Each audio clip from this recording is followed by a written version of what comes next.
instead about what is motivating.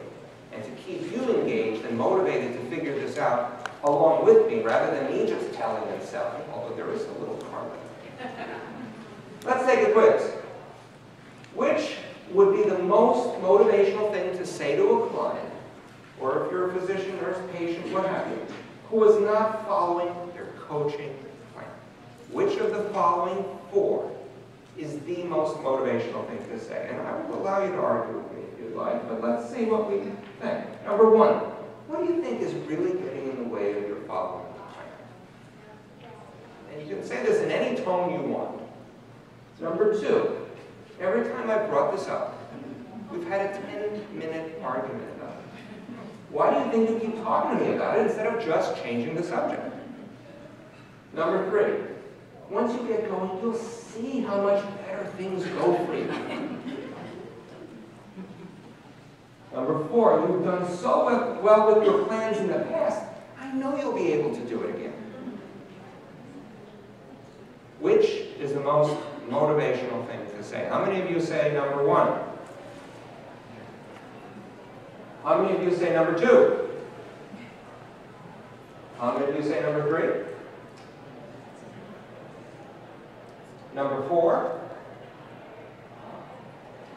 Let's take away the ones that are incorrect and leave us with what I will at least argue is the most motivational follow-up. Oh, come on! This guy from the Bronx, how could that be? They just want to argue. How is this the most motivational thing? Well, remember, I told you we're going to have to radically change the conversation. And I haven't convinced everyone. And I may not convince everyone here. But if we're going to convince the people we're talking to that we have something different that's going to help motivate them, if we're going to grab their attention, engage them, rather than disengage and saying, you don't know what I'm dealing with, this is the correct answer. Every time I've brought this up, we've had a 10-minute argument.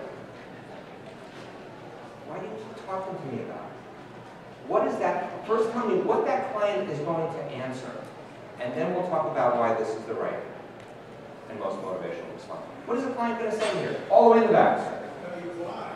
What is he going to? He's going to tell you why. But what's important to him or her? Why it's something that is so much on their mind that they can't let it go.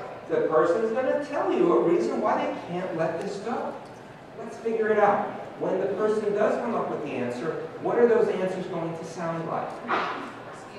Excuses. Is that good? What if there are legitimate reasons why they can't do it, and you're their coach working on it with them? Would that be good? I just suspect it's probably well learned and they've known that already, and it's not actually the root of the problem. It's not the root of the problem. They've known it, and perhaps there are obstacles that you can do nothing about. And we like to think that we can coach someone and motivate someone through the obstacles. Very simply put, people do what they hear themselves saying they want to do.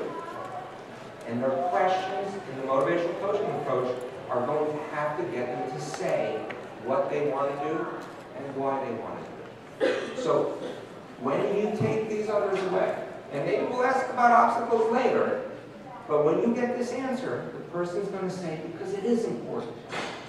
And I don't like arguing with you, but I would change the subject if I really didn't care. What you get from the client makes this the motivational response. But who can tell me why this first part, which you might want to delete, is also motivation? Think about the responses from before. Lack of engagement, hard to focus. So the other thing that this first statement does, even though you might not like it and find it sort of argumentative, is it brings the relationship immediately into it. We all only change in relation. If we're going to have a good coaching relationship, let's talk about what's happening, even if it is an argument. Yes. Okay. The other thing that does is, well, how do you react if somebody says to you, look, we've been arguing about this. Think about your friend or your partner or your spouse or your colleague saying, look, we've been arguing about this. Well, there's something disarming about calling it like it is.